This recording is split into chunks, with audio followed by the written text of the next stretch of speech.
Kuvira's at Zaofu's gate? Korra's back in action? Prepare for things to escalate! Enemy at the gates, also known as... Kuvira's crazy! Well, sort of. Kuvira is definitely intelligent and skilled enough to be able to pull all the correct strings to at least be able to feign good intentions. Like sending Bolin to go talk to Sue, even though she went and talked anyway. And knowing that they needed to be cautious because their Empire Declaration kinda sent all the world leaders on edge. Good, sensible thinking. Sue, I didn't bring my army to threaten you. You have 24 hours to agree to join the Empire, or we take the city by force.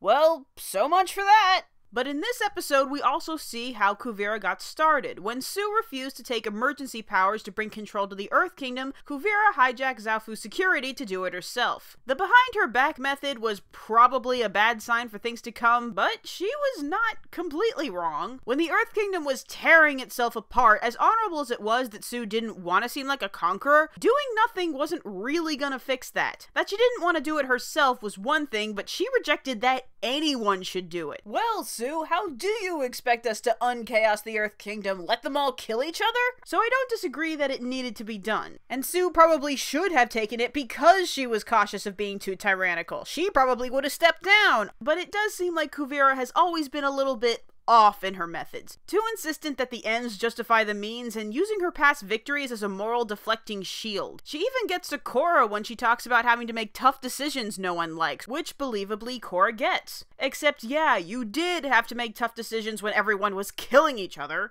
What is your underlying moral reasons you have for taking stable Zaofu? It definitely seems Kuvira just doesn't want to back down from all her hard work and now wants the complete set. So yeah, it's really Senator Palpatine all over again.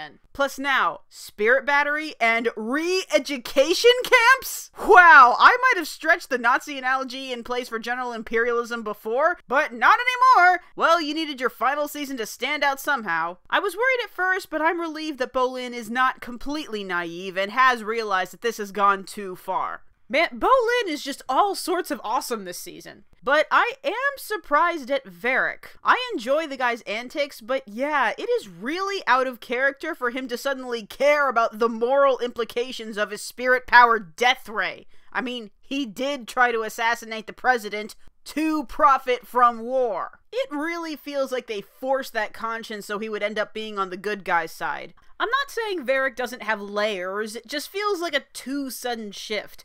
I guess I can give them credit that even he realizes it's uncharacteristic of him. And holy crap! Julie abandoned Varric? Or Julie abandoned Varric? She could be faking to get on Kuvira's good side, or she could be legitly mad at Varric for ruining their special moment. Either way, that might have been the most shocking thing to happen. And yay, character development for Julie! You two are so gonna hook up. And we had a little cute moment where Asami reconnects with her father. Man, I really hope they showed that because it's actually important later, and not because they couldn't figure out anything else for Asami to do.